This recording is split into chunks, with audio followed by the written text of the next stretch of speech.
Bienvenidos a Tardes de Ciencia. Aquí estamos una vez más. Gracias por esos aplausos espontáneos a este bello público que tenemos en estudio. Muchas gracias. Ya.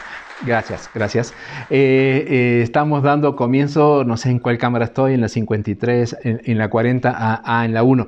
Estamos dando comienzo una vez más a este programa Tardes de Ciencia. Ya saben, cuando les traemos toda la ciencia posible a su hogar. Hoy tenemos un programa cargado de información, unos temas interesantísimos. Como siempre vamos a tener nuestras distintas secciones, como por ejemplo conocer la vida y obra de un científico. En este caso hemos traído al mago Pirulín. Estoy en la cámara, sigo estando en esta. Sí, también vamos a presentar un trabajo de investigación muy profundo, científico, para tratar de comprender los entretelones que hay detrás del reggaetón.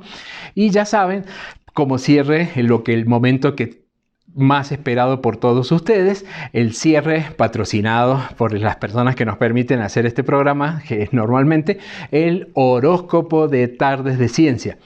Pero también en el espacio central del programa, sigo estando en la misma cámara, ok, en el espacio central del programa vamos a traer un tema que es tabú, sea lo que esto signifique, un tema del cual escuchamos hablar mucho, pero conocemos poco. Entonces vamos a apelar a la ayuda de nuestras reporteras estrellas, ya saben, ellas las que están en la calle, están en la calle como haciendo un trabajo en la calle, pero no es que estén en la calle, pero bueno, ya lo vamos a ver.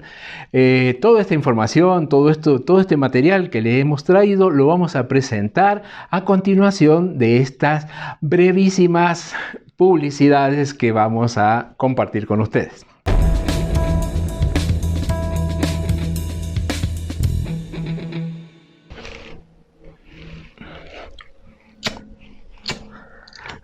¿Qué está haciendo? ¿Quién, yo?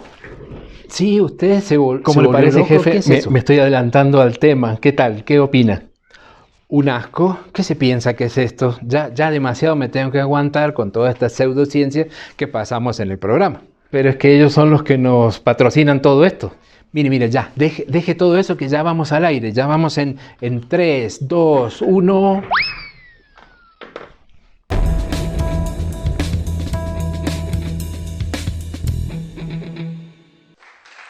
Volvemos entonces a Tardes de Ciencia. Como les había mencionado antes de ir a la pausa comercial, estoy en la cámara 40, sigo estando en la 1. Ok, como les había mencionado, luego de la pausa comercial vamos a presentar un interesante trabajo que están realizando nuestras reporteras alrededor de un tema que escuchamos hablar mucho, no conocemos tanto del tema, y se trata de el cannabis. Por ese motivo, como no conocemos mucho, hemos pedido a nuestras entrevistadoras, reporteras, que salgan a hacer su trabajo de campo, y inclusive creo que me dicen que ya estamos, el satélite está funcionando, ya estamos en contacto con una de ellas, ¿sí? Creo, no sé si Giselle nos está escuchando. Sí, acá la vemos. Buenas tardes de Ciencia, Giselle. Es un gusto verte. Hola, buenas tardes de Ciencia. Cuéntanos, ¿con quién estamos hoy? Hoy nos encontramos con el profesor Lucas Hernán Blandón Naranjo. Buenas tardes, profesor Blandón. Gracias por recibirnos. Muchísimas gracias a ustedes por invitarme. Profesor, nos gustaría saber cómo se extrae el principio activo de una planta. En realidad hay que responder primero algunas preguntas antes de poder responderte esta pregunta. La primera sería de qué parte se quiere hacer la extracción del metabolito, si se quiere extraer de la flor, si se quiere extraer de la hoja, si se quiere extraer de la raíz.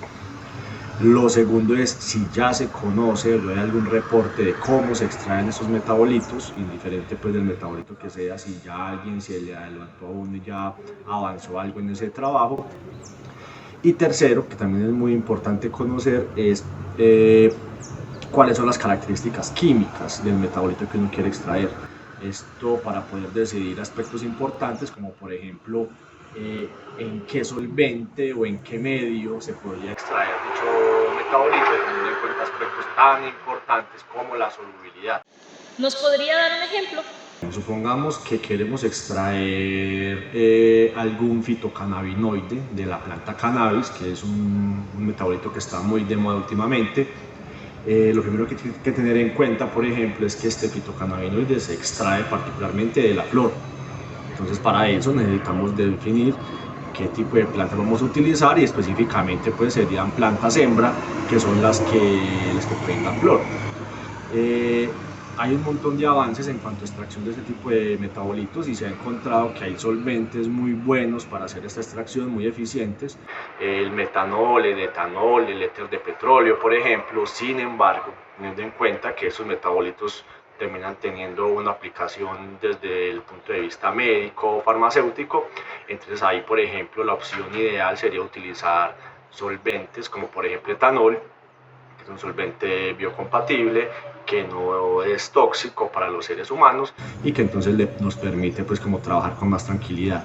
En cuanto al método, pues hay un montón de métodos que se pueden utilizar. Los más utilizados, digamos, son los métodos de extracción tipo Soxhlet, los métodos de percolación y los métodos de extracción por arrastre con vapor.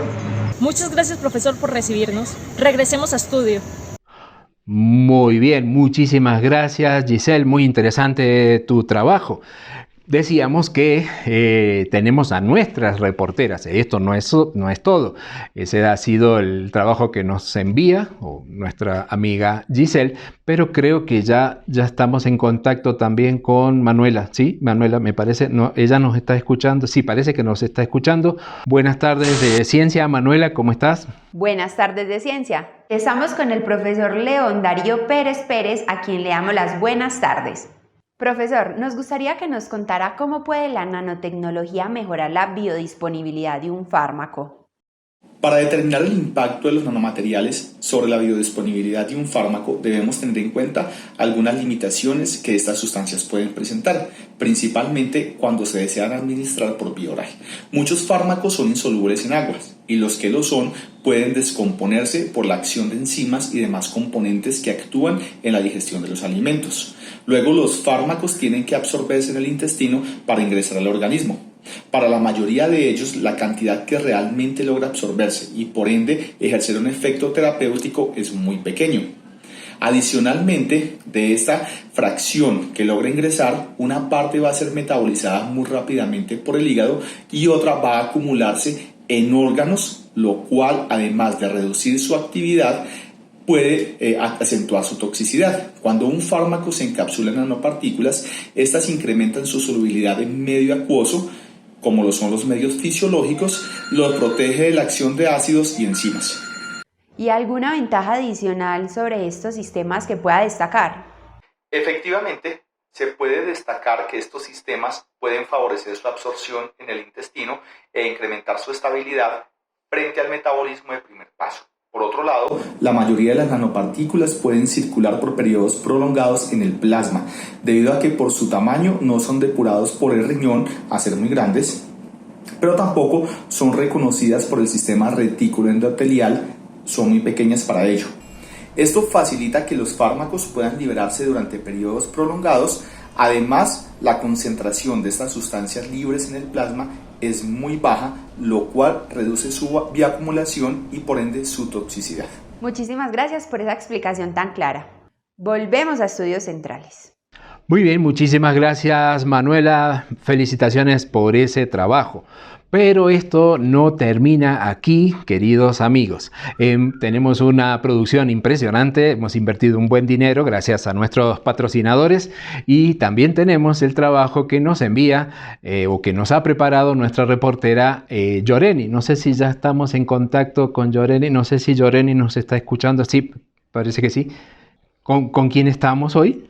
Estamos en contacto con la profesora Dora María Benjumea Gutiérrez. Profesora, nos gustaría que nos contara si es cierto que el cannabis es efectivo para muchas enfermedades. Pues desde el punto de vista tradicional, el cannabis ha sido una de las plantas que tiene muchos usos tradicionales por parte, digamos, de pobladores de diferentes regiones del mundo. Hay reportes que esta planta, por ejemplo, se utilizaba para semillas como forma nutritiva. También su fibra se utilizaba para la construcción de diferentes materiales y además dentro de sus usos tradicionales, por ejemplo, se utilizaba para el sarampión, se utilizaba como antiinflamatorio, como analgésico, para aumentar de peso, para aumentar el apetito, en fin, muchos usos tradicionales que la hacen una planta muy versátil. Pero todos esos usos tradicionales se han podido comprobar. Algunos de ellos sí. Dentro de sus usos medicinales hay 4 medicamentos reconocidos que se utilizan para diferentes enfermedades. Uno de ellos es el dronabinol. El dronabinol es un fármaco que se utiliza para la anorexia en pacientes con VIH-Sida que han perdido peso corporal. Es un estimulante del apetito. Además se encuentra la nabilona. La nabilona se utiliza para las náuseas y los vómitos en pacientes que reciben quimioterapias para el tratamiento del cáncer. También se encuentra el cannabidiol. El cannabidiol es un extracto que se utiliza para niños y adolescentes que sufren diferentes tipos de convulsiones o de epilepsias, a las cuales ningún otro fármaco ha respondido bien. Y también se encuentra el Sativex. El Sativex es una mezcla entre cannabidiol y tetrahidrocannabinol que es útil para el dolor neuropático en pacientes que sufren de esclerosis múltiple. Entonces, en general, los usos aprobados son muy pocos. Efectivamente, hasta el momento son pocos los medicamentos a base de cannabis que han recibido aprobación para su uso medicinal. Además, las enfermedades para las cuales se ha aprobado son enfermedades muy específicas y para las cuales no existe otro tratamiento adecuado o efectivo. Es importante por esto seguir investigando en posibles o potenciales usos farmacológicos de esta maravillosa planta que realmente es un regalo de la naturaleza. Profesora, muchísimas gracias por esta información. Eso es todo desde aquí. Regresamos a estudios. Muchas gracias, Yorenis. Felicitaciones por ese trabajo. Como ven, amigos, es muy interesante el tema y seguramente quedan cosas por conocer y dudas por resolver. Si ese es el caso, ustedes pueden ponerse en contacto con la dirección que aparece aquí arriba en la pantalla, donde evacuarán todas sus dudas. Esa es la parte buena. La parte mala es que lamentablemente se nos acabó el tiempo y no tenemos la posibilidad de presentar las otras secciones que le habíamos anunciado. De todas maneras, si quieren conocer algo más de nuestro trabajo, pueden ponerse en contacto en la dirección que aparece aquí debajo de la pantalla. Y ya saben, no se pierdan un nuevo episodio de Tardes de Ciencia.